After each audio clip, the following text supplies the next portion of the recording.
안녕하세요, 여러분. 네, 제가 잠깐 기도하고 오늘 말씀 증거하는 시간 갖겠습니다. 하나님, 감사합니다.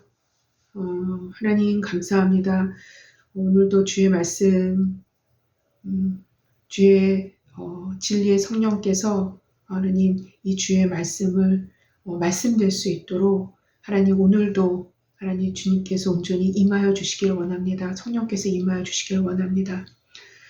하나님, 예수 그리스도의 죽으심과 하나님 그의 부활하심을 통해서 하나님 이 땅 가운데 임하실 수 있으셨던 성령, 그 진리의 성령께서 하나님 우리와 함께 하시지 않으시면 하나님 우리에게는 아무것도 아무런 소망이 없습니다.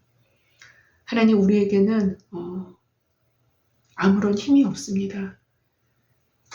하나님 우리에게는 그 어떤 것도 참되고 진실되고 하나님 그리고 하나님의 뜻에 맞는 그 어떤 것도 하나님 우리는 취할 수 없습니다.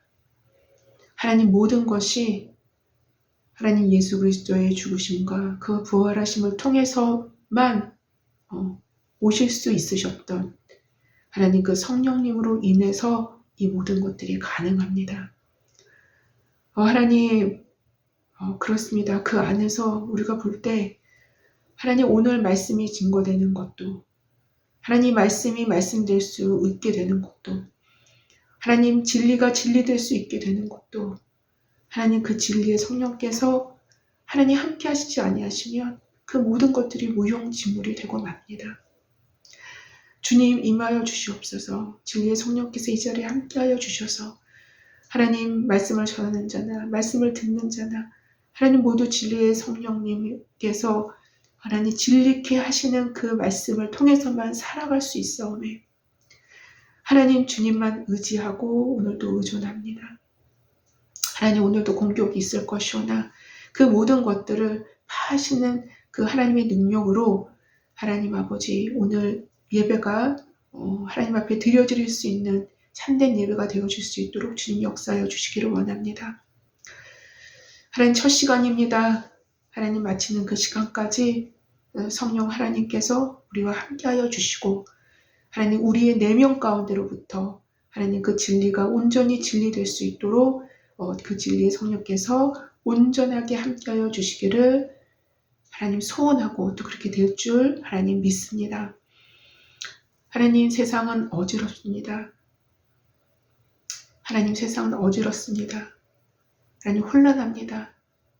하나님 그리고 어떤 것이 진실이고 어떤 것이 거짓인지 분별할 수 없을 정도로 하나님 그렇게 하나님 선을 악을 마치 선과 같이 하나님 너무나 무수히 많게 포장하고 있는 그러한 시대를 살아가고 있습니다.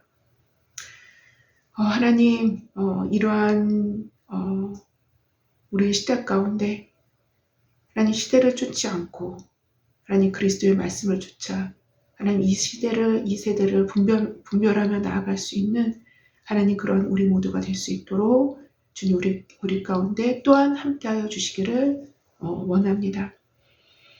하나님 감사합니다. 주님께서 이 모든 시간들을 이끌어 주시옵소서. 예수님의 이름으로 기도했습니다. 아멘. 네, 여러분 오늘도 로마서 말씀을 들고 제가 그 다음 본문이죠. 네, 항상 동일하게 그 다음 본문을 들고 제가 섰습니다. 그래서 오늘은 로마서 7장 19절에서 20절 말씀이에요. 네. 그리고 율법의 저주로부터의 자유 벌써 13번째 시간을 갖습니다. 예. 그래서 로마서 7장 19절에서 20절 제가 한번 말씀을 봉독해 보겠습니다. 네. 내가 원하는 바 선은 행하지 아니하고 도리어 원하지 아니하는 바 악을 행하는도다. 만일 내가 원하지 아니하는 그것을 하면 이를 행하는 자는 내가 아니요 내 속에 거하는 죄니라. 네, 이 말씀을 들고 오늘 말씀 증거하는 시간 갖겠습니다. 여러분 오늘은 제가 성 프란체스코 잘 아시죠, 여러분? 네, 성 프란체스코와 그가 창시한 프란체스코회의 어떤 이렇게 뛰어났었던 역사 가운데 뛰어났었던 수도사들의 이야기를 해드리면서 설교를 오늘은 시작할까 합니다. 성 프란체스코에 대한 이야기는 아마 전에 제가 한번 소개해드린 적이 있었던 짧은 글을 제가 한번 읽어드리면서 이 프란체스코에 대한 이야기를 한번 해볼까 합니다. 네. 프란체스코는 언제나 자신의 미약함을 내세우는 겸손한 자세를 갖고 있었다고 합니다. 네. 바로 이런 이유에서 프란체스코 수도회의 가장 뚜렷한 모토는 가난과 결혼한 청빈을 그들의 삶의 모토로 삼은 것에서도 프란체스코의 영적인 색깔을 그대로 이어가는 후예들임이 이제 분명하게 드러나죠. 네. 어느 날 누가 프란체스코를 향해서 이렇게 얘기를 했다고 해요. 네. 어떻게 그렇게 위대한 일을 하셨습니까? 라고 물으면 그는 언제나 이렇게 대답을 했다고 합니다. 예. 아마도 주님께서 이 땅에서 가장 약하고 비천한 사람을 찾으시다가 나를 발견한 모양입니다. 그런 사람은 하나님의 일을 하면서도 자기가 보잘것없고 형편없기 때문에 자랑하지 못할 때니까요. 라고 항상 그렇게 말을 했다고 합니다. 예. 이들의 가난의 핵심은 물질에 있는 것이 아니라 사실상 그것을 통해서 그 물질적 가난을 통해서 마음의 가난을 추구했었던 것입니다. 예. 프란체스코의 명성이 그야말로 하늘을 찌르고 있었을 때 그의 제자들 역시 굉장한 명성을 얻게 되었습니다. 예. 그 제자들 역시 아주 굉장한 명성을 얻게 된 거죠. 예. 프란체스코의 제자들 중에 주니퍼 형제로 불려지는 한 형제가 있었는데요. 그는 이제 너무도 이제 순수하고 아주 단순한 영성의 소유자로 소문이 굉장히 많이 났었던 인물이었어요. 예. 그래서 마치 어린 아이와도 같지만 그 단순한 영성에서부터 상당히 깊은 영성에 이르렀었던 분이었었던 것 같아요. 예. 한 번은 이 주니퍼 형제가 로마에 머물기 위해서 길을 떠났는데 예. 그곳에는 이미 그의 거룩함에 대한 명성이 굉장히 자자했었어요. 널리 퍼져 있었던 상태였습니다. 로마에서조차도. 예. 그래서 많은 로마 사람들이 그에 대한 존경심으로 그를 만나보기 위해서 굉장히 많은 사람들이 이제 나온 거예요. 예. 그러나 겸손한 주니퍼 형제는 멀리서 로마 사람들이 그를 마중 나온 것을 알고 어떻게 하면 그들의 존경심을 경멸과 조롱으로 바꿀 수 있을까를 생각해 보았습니다. 굉장히 현대의 그런 영성과는 굉장히 너무나 다르죠. 그렇죠? 예. 이들은 이거를 이렇게 생각을 한 거예요. 자기 자신을 마중 나온 것을 알고 어떻게 하면 그들의 존경심을 경멸과 조롱으로 바꿀 수 있을까를 생각해 보았다는 거예요. 마침 두 소년이 통나무 위에 놓인 널판에서 시소놀이를 하고 있는 것을 보게 된 거죠. 주니퍼 형제는 그 아이들에게 다가가서 한쪽 널판의 끝에 앉아서 다른 아이와 시소놀이를 하기 시작했습니다. 다른 아이와 궁떡 시소놀이를 하기 시작한 거예요. 마침내 주니퍼 형제 가까이에 이른 로마 사람들이라고 하면은 이 시대에서 가장 지성적이고 가장 많이 배우고 가장 말하자면 학식이 있는 사람들이라고 평해도 야만인과는 정반대적인 그런 사람들의 집단이라고 표현해도 괜찮을 듯 싶어요. 바로 그런 로마 사람들은 주니퍼 형제가 시소놀이를 하고 있는 것을 보고 깜짝 놀란 거예요. 하지만 그들은 매우 경건하게 인사를 하면서 그를 수도원으로 안내하여서 명예를 베풀어 주려는 열심에 그 놀이가 끝날 때까지 기다려 주었다는 겁니다. 예. 그러나 주니퍼 형제는 그들의 존경심과 경건한 인사와 혹은 그들이 간절히 기다리는 그 열성에는 전혀 아랑곳하지도 않고 그는 오직 시소놀이를 하는 데만 관심을 기울이는 것처럼 보였다는 것입니다. 사람들은 오랫동안 기다린 후에 아주 오랫동안 그를 기다렸어요. 언제 이 시소놀이를 끝내실까? 네. 한참 오랫동안 기다린 후에 어떤 사람들은 실증이 나서 말하기 시작했어요. 이런 바보 같은 사람이 다 있나? 뭐야 이거? 바보 같은 사람이 다 있네.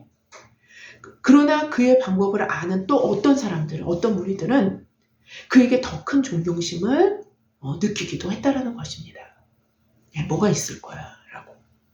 그러나 여전히 그가 시소놀이를 중단하지 않았기 때문에 모든 사람이 돌아가 버리고 결국에는 주니퍼 형제 홀로 이제 남게 된 것입니다. 그들이 모두 다 가버리자 주니퍼 형제는 매우 기뻐하였습니다. 그는 어떤 사람들이 그를 조롱하는 것을 들었으나 오히려 그들의 조롱에 대하여 즐거워하면서 그의 길을 갔다고 합니다. 주니퍼 형제 역시 그의 스승과 같이 세상 영광을 취하기보다는 그리스도와 함께 마음의 가난과 사람들의 조롱을 선택했던 것입니다. 여러분 너무나 놀랍지 않습니까? 예. 사실 우리 시대에는 이러한 명예를 세상 영광으로도 보지 않아요. 이게 어떻게 세상 영광이냐? 영적인 영광이지. 라고 아마 생각할 것입니다. 마치 하나님의 영광이냐 생각하며 이것을 취하는 것이 마땅한 것 마냥 여긴다는 것은 아이러니 중에 사실상은 아이러니한 것입니다. 이 영광에 대한 개념 자체가요. 시대가 오면서 이게 바뀐 거예요, 여러분.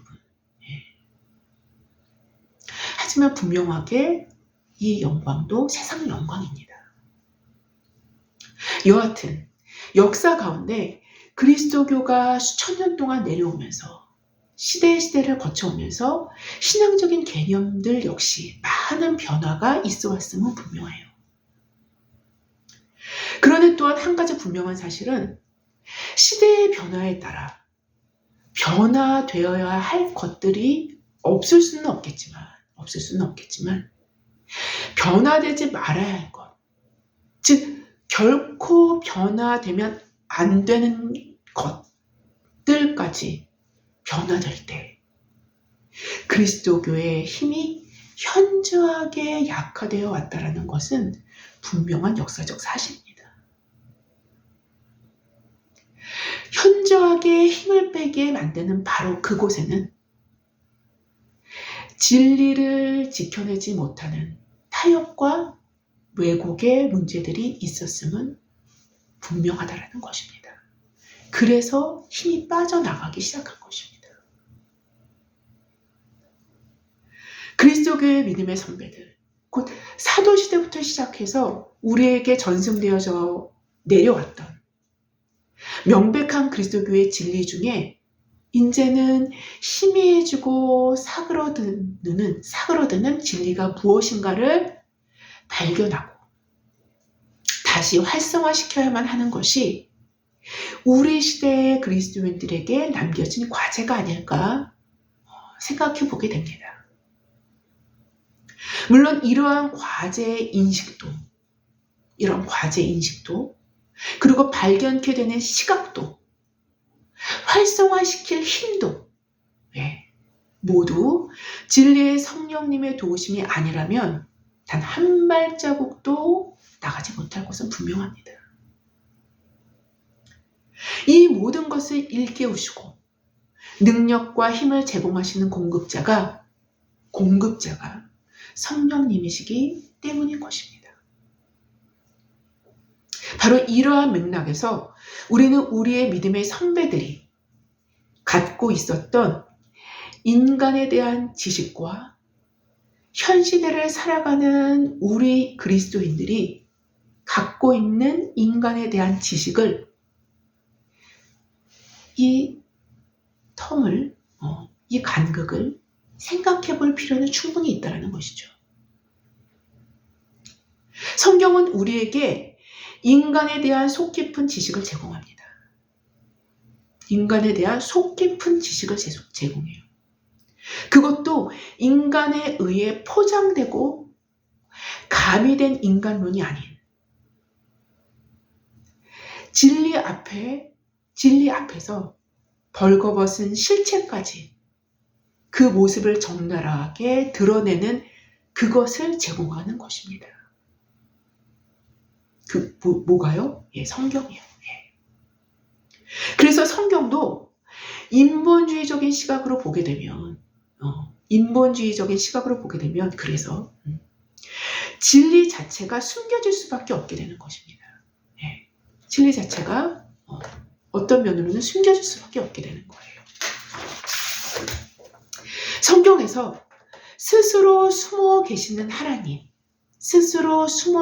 하나님이라는 명제를 발견할 수 있듯이 인본주의적인 시각은 진리가 스스로 숨어 계시게끔 만드는 무엇인가 되게 한다는 것입니다. 인본주의적인 시각으로 보게 되면요, 진리는요, 성경에서 숨어있게 되는 거예요. 그들에게 발견될 수 없습니다. 그들의 시각에 띄어질 수 없게 되는 거예요. 이렇게 되었을 때 듣기는 들어도 깨닫지 못하고 보기는 보아도 알지 못하는 상태가 되어지게 되는 것입니다. 자, 그렇다면 우리는 인본주의적인 풍토 안에서 인본주의적인 교육을 수십 년에 이르도록 받아온 우리가 성경을 하나님의 말씀으로 제대로 인식하고 받아먹고 흡수하기 위해서는 반드시 성령의 도우심을 힘입어야만 한다는 사실로 또다시 귀결될 수밖에 없는 것인데요. 바로 이런 이유에서 말씀과 기도는 사실상 하나의 프로세스로 돌아가게 되는 것입니다. 최근에 계속 이어지는 로마서 7장의 말씀을 따라오면서 여러분은 어떤 생각을 해보셨나요? 어떤 생각을 또한 하게 되셨나요? 사도의 내적 간증을 한 구절 한 구절 따라가다 보면 따라가면서 사도는 자신의 내면에 대한 매우 섬세하고 정확한 지식을 갖고 있음을 알게 되지 않습니까? 그것을 우리가 느끼게 되지 않습니까? 그리고 그러한 자신의 인간상, 곧 자신의 내적인 본성들에 대해서 굉장한 무게감으로 받아들이고 실로 이것이 자신에 대한 가장 중차대한 문제임을 직시하지 않습니까? 이것을 굉장히 무게감 있게 중차대한 문제임을 직시합니다. 뿐만 아니라 성 프란체스코나 그의 제자들 역시 사도가 보여준 내적 인간상과 내면적인 그런 인간상과 거의 흡사한 인간론을 갖고 있었음은 분명해요. 성 프란체스코도 그렇고 그의 제자들도 그렇고 자기 자신 안에 있는 내적인 본성들 그리고 내면적 내적인 풍토들을 너무도 섬세하고 정확하게 인식하고 있었기에 그것들과의 싸움, 곧 선한 싸움을 위해 자신의 평생을 헌신한 것이 그래서 아니겠습니까? 그것에 평생을 헌신한 거예요. 이런 헌신함이 없이는 누구도 제자도의 길을 갈 수 없다는 것은 분명한 사실이 되는 것입니다. 제자의 길은 특별히 그리스도인들 중에 제자로 부름받은 사람이 있는 것이 따로 있는 것이 아니라 그리스도인이라면 모두 제자의 길이 그 앞에 부여된 것입니다. 그 앞에 부여된 거예요. 왜냐하면 예수께서 누구든지 나를 따라오려거든. 그리스도인이라면 예수님을 따라가는 사람이 아닙니까? 누구든지 나를 따라오려거든 이라는 운을 띄우시면서 그 조건을 말씀하실 때, 그 조건을 말씀하실 때 자기를 부인하고 자기 십자가를 지고 나를 따를 것이니라 라고 말씀하셨기 때문인 거예요. 자기를 부인하는 것, 그리고 자기의 십자가를 지는 것, 모두 인간의 내면의 본성들과 그것과 싸우는 선한 싸움과 결코 분리될 수 없는 문제이기 때문인 거예요. 이건 절대로 분리될 수 없는 문제예요. 오히려 한 가지 문제라고 보는 것이 더 정확합니다. 만약 성도 안에서 이러한 선한 싸움이 중차대한 무게감으로 다가오지 않는다라면, 그리고 그리스도의 십자가의 대속을 자기 식대로 해석해서 선한 싸움을 더 이상 싸우려 들지 않는다라면 그 누구도 그리스도를 따르는 제자의 삶을 살아갈 수 없다라는 것입니다. 그건 너무나 선명합니다. 너무나 분명한 문제인 거예요. 바로 우리 시대는 선한 싸움을 멈추게 만드는, 아니 싸우려 들지도 않고 애초에 싸울 것도 없게 만드는 힘에 점점 더 장악당하고 있는 듯합니다. 자신의 외부적으로는 많이 싸워요. 많이 싸웁니다. 그러나 자기의 내부적으로는 더 이상 싸우려 들지 않는다라는 것이 이 시대의 풍토입니다. 그러나 우리의 믿음의 선배들은 맹렬히 싸웠어요. 누구와요? 우리의 내면과. 맹렬히 싸웠으며 자신의 숨이 끊어지는 그 순간까지 인내로서 이 선한 싸움을 싸워냈습니다. 더 나아가 이 선한 싸움을 위해 자신의 모든 소유를 포기하기까지, 자신의 그 모든 소유를 포기하기까지 주를 위해 싸웠던 것입니다. 바로 거듭난 성도들 안에서 존재하는 선한 싸움의 청사진을 오늘 본문인 로마서 7장 19절에서 20절에서도 지속적으로 사도는 표현해냅니다. 선을 인식하고 더 나아가 선을 원하는 거듭난 영혼, 곧 속사람이라고 표현했죠. 그렇죠? 속사람을 갖고 있음과 동시에, 그 속사람을 갖고 있음과 동시에 아담의 원죄로부터 개성되어져 내려오는 죄성과 이로 인한 부패한 육신의 정욕들이 공존하는, 그것이 함께 공존해요. 공존하는 거듭난 한 인간의 내적 현실을 보여준다는 것입니다. 오늘 본문은요.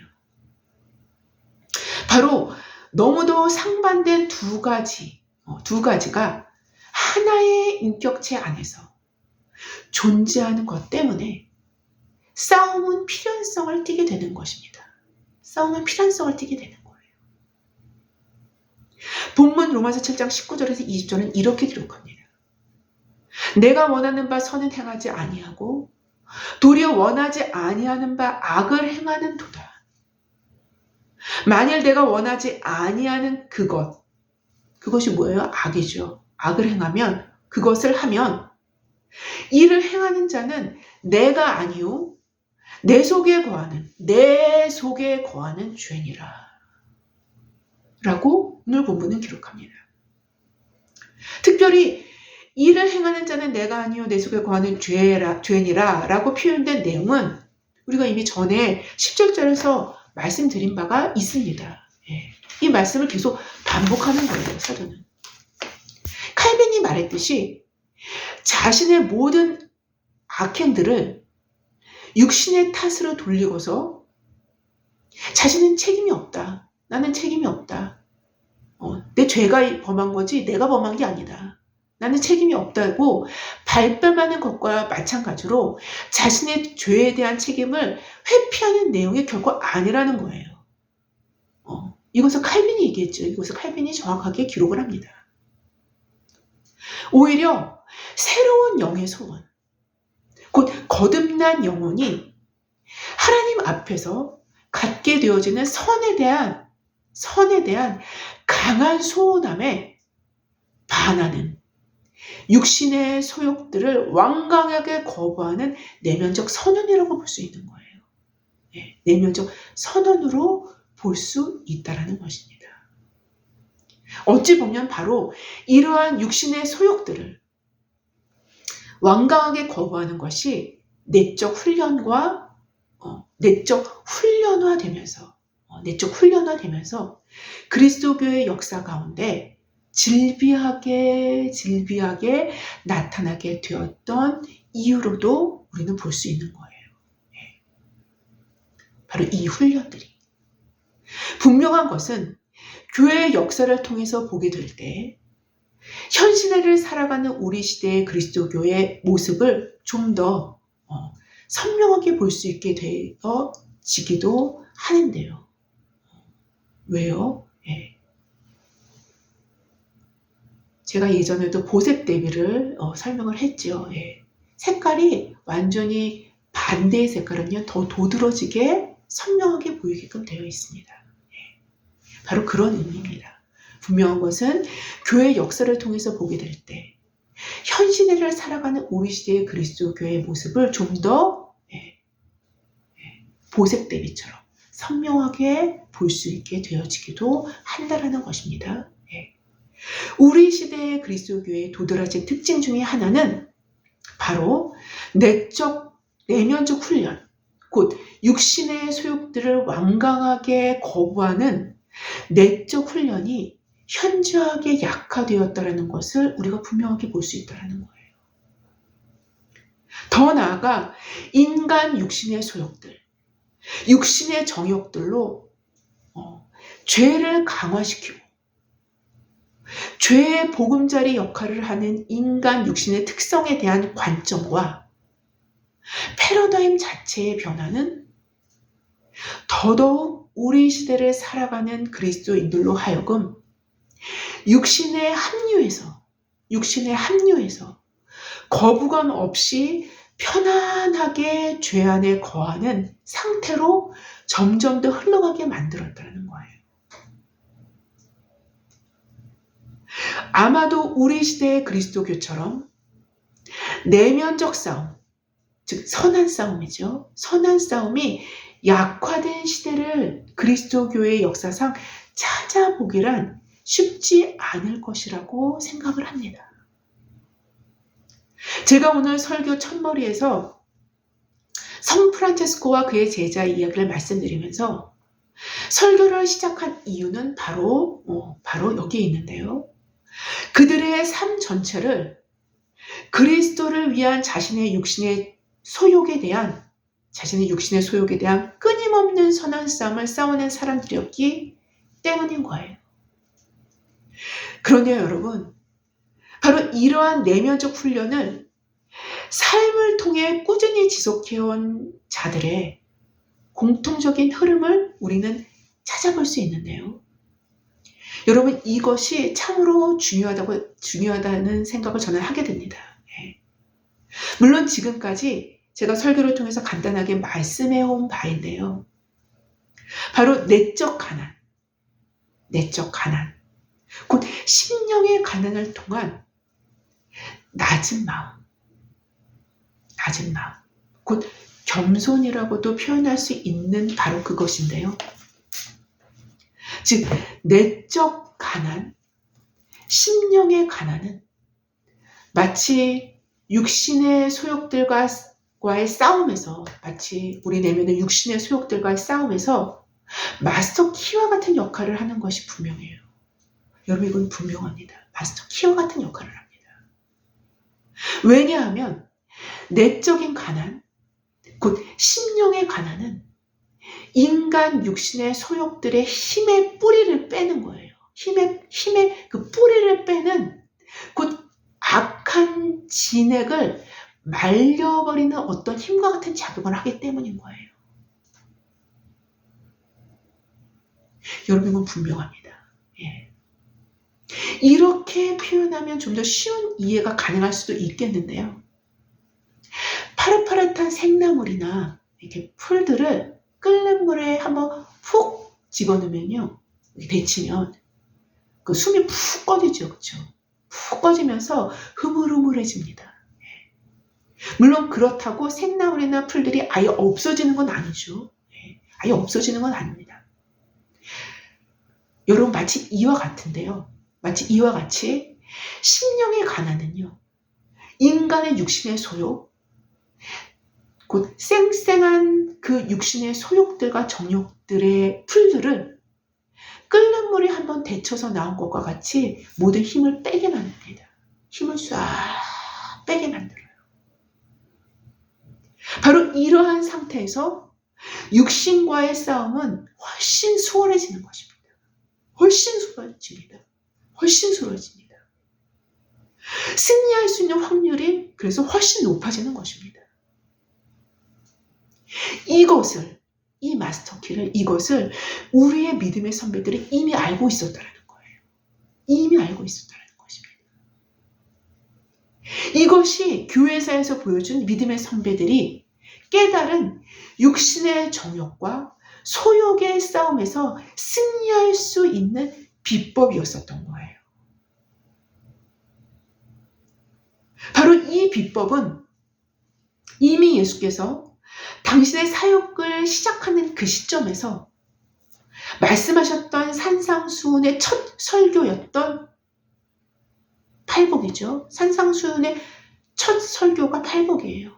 그분의 사역을 계시하셨던, 그분의 사역을 여셨던 첫 번째 설교의 첫 번째 문장이,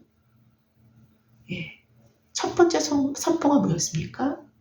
바로 첫 설교였던 팔복에서 첫 번째 복으로 말씀하신 그 내용, 그대로 역사 가운데 실행되어져 나온 비법인 거예요. 그게 뭐예요? 심령이 가난한 자는 복이 있나니 천국이 그들의 것이며.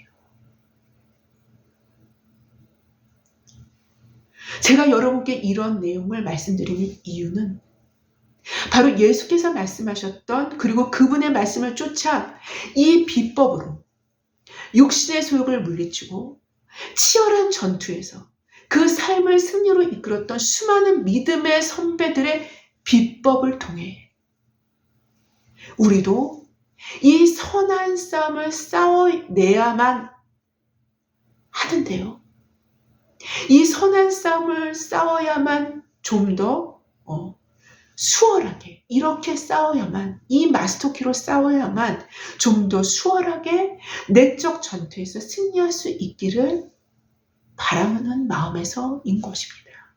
그래서 제가 이것을 소개하는 것입니다. 바로 이 싸움이 얼마나 중요한지를 선명하게 인식한 믿음의 선배들은 이것 하나를 위해서 자신의 모든 소유와 지위와 명예와 힘을 버리고, 초계와 같이 버렸습니다. 힘을 버리고 오직 그리스도를 쫓았었던 것입니다. 오직 그리스도를 쫓았었던 거예요. 왜냐하면 심령의 가난, 곧 내적 가난을 이루기 위해서, 이 마스터키를 얻기 위해서 그들은 몸부림쳤었던 것입니다. 그들의 몸부림은 여기 있었던 거예요. 그러니까 키를 제대로 발견하고 그 제대로 발견한 마스터 키를 위해서 몸부림쳤었던 것입니다. 굉장히 지루한 것이죠. 뿐만 아니라 결국 이것을 통해서 육신의 소욕들을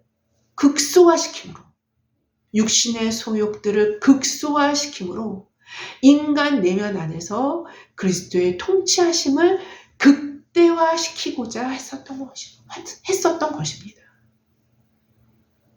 육신의 정욕, 육신의 소욕들을 극소화시키지 않으면요, 그리스도의 통치하심을 극대화시킬 수 없습니다. 절대로 극대화시킬 수 없어요. 그리스도는 우리 안에서 강압적으로 자신의 통치력을 발휘하시는 분이 결코 아니시기 때문이에요. 그분은 강압적으로 자신의 통치력을 강압적으로 발휘하시지 않으셔요. 우리 내면에서.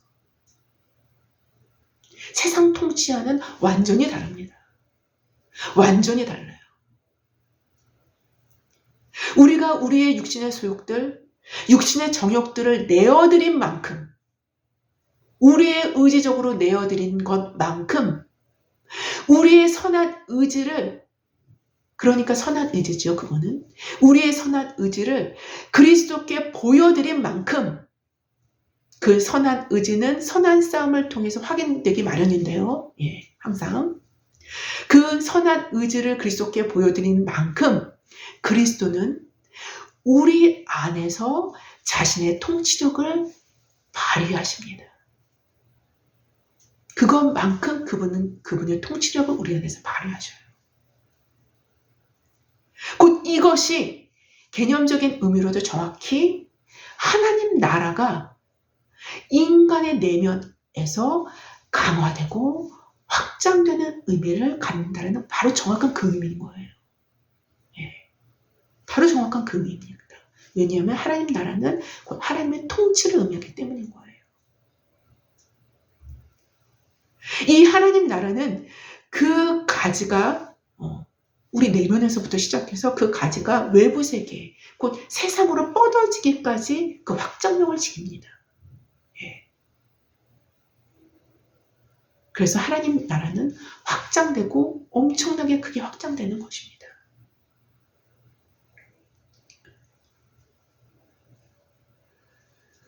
이 하나님 나라는 확장력을 갖게 됐는데요. 그것도 예수님께서 비유를 통해서 말씀하셨죠. 큰 하나의 밀이, 그 밀이 자라서 큰 나무가 되었을 때 그 나무가 커져서 거기에 새들이 깃들게 되고 많은 짐승들이 깃들게 되지 않겠습니까? 그것이 바로 천국의 확장성인 것입니다. 다시 본문으로 돌아간다면 내가 원하는 바 선은 행하지 아니하고 도리어 원하지 아니하는 바 악을 행하는도다. 만약 내가 원하지 아니하는 그것을 하면 이를 행하는 자는 내가 아니요 내 속에 거하는 죄니라 라고 고백하는 이 사도의 고백은 인간의 진실하고 진솔한 실존의 문제를 정직하게 진리의 빛 안에서 비춰봄으로 인간의 심령의 가난에 첫 발을 띄게 하는 거예요. 인간의 심령에 가난의 첫 발을 띄게 하는 것입니다. 바로 심령의 가난은 인간의 실존의 문제로부터 산출되기 때문인 거예요. 인간의 실존의 문제를 정직한 눈으로 바라봤을 때 심령의 가난이 그대로 산출이 됩니다. 인류의 모든 가시적인 문제들, 이 지구상에서 일어나는 크고 작은 문제들은 사실상 인간 실존의 문제를 건너뛰거나 덮어놓는 상태로는 결코 해결될 수 없습니다. 결코 해결될 수 없어요. 왜냐하면 이러한 거의 모든 인간의 가시적인 문제들은 또 거시적인 문제들은 사실상 인간의 내적인 문제들로부터 시작되었어. 그것이 가시화된 것이기 때문인 거예요. 바로 예수님께서 말씀하신 산상수훈의 첫 마디에 해당되는 심령의 가난, 곧 내적 가난과 이것을 역사 가운데서 그리스도의 본을 따라서 실제로 그렇게 살아갔었던 믿음의 선배들은 어쩌면 인간의 실존적인 문제를 누구보다도 잘 인식하고 그 문제를 그리스도께 의존함으로 그리스도의 능력으로 그 해답을 얻었다라고 말씀드릴 수 있을 것입니다. 열매 없이 나무잎만 무성한 나무와도 같이 하나님 없는 인간의 실존적 문제를 해결하려 들었던 많은 철학자들이 힘을 잃어갔고 그 잃어버린 실존에 대한 관심은 인간으로 하여금 외부적인 수많은 지식들과 과학의 발전과 기술의 발전으로 그 관심이 옮겨져 가므로 점점 더 사그러져만 가고 있는 시대를 우리는 살아가고 있다라는 것입니다.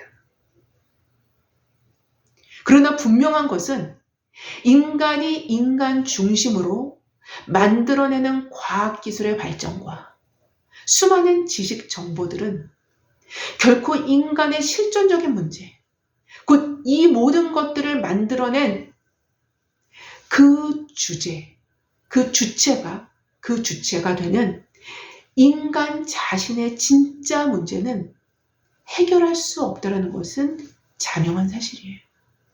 해결할 수 없습니다. 해결할 수 없어요.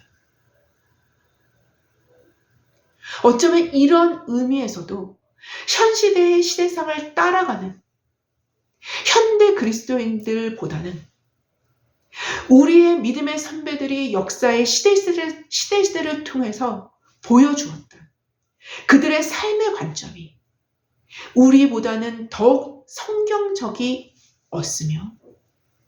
그렇기에 결국 더욱 지혜로웠었다는 결론을 내릴 수밖에 없다는 것입니다. 그들의 삶은 아이들과 시소놀이를 하는 바보스러운 모습으로 비춰졌지만 실상은 참으로 지혜로운 것이었으며 현대인들의 삶은 참으로 지혜로운 모습으로 비춰질 수도 있겠지만 요만큼의 손해도 안 보죠. 너무 지혜로워서. 손해본다라는 거는 곧 지혜가 없다라는 것으로 통하기도 하기 때문인 거죠. 현대인들의 삶은 참으로 지혜로운 모습으로 비춰질 수 있겠지만 사실상 하나님과 그 자신의 실존 앞에서는 참으로 어리석은 모습이 되어질 수 있다라는 것을 우리는 직감할 수 있어야 할 것입니다. 여러분, 이것이 영적인 감각인 것입니다. 이것이 영적인 직관인 거예요.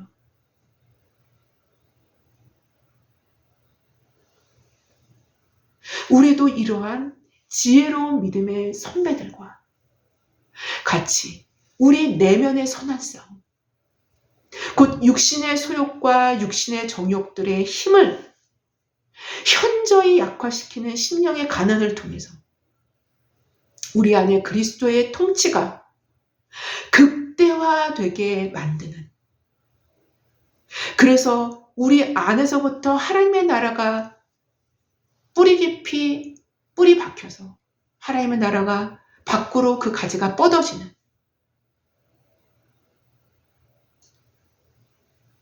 저와 여러분 모두가 되어짐으로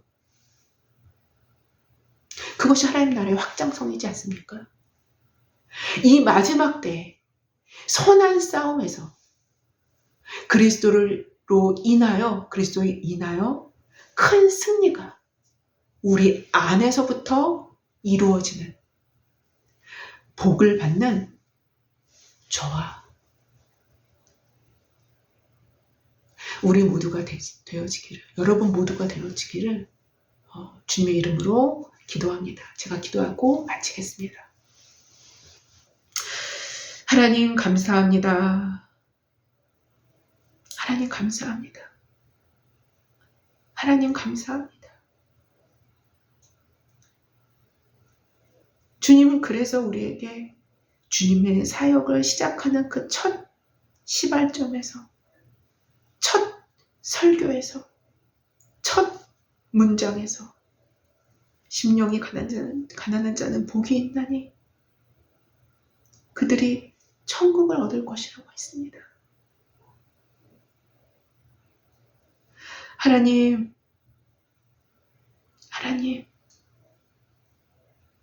우리에게 그 복을 우리의 믿음의 선배들과 같이 우리 또한 얻게 하여 주시고, 그래서 하나님의 통치가, 예수 그리스도의 통치가 우리 안에서 확장되고 견고해질 수 있도록 우리 모두를 축복하여 주시기를 원합니다. 감사하며 예수님의 이름으로 기도했습니다.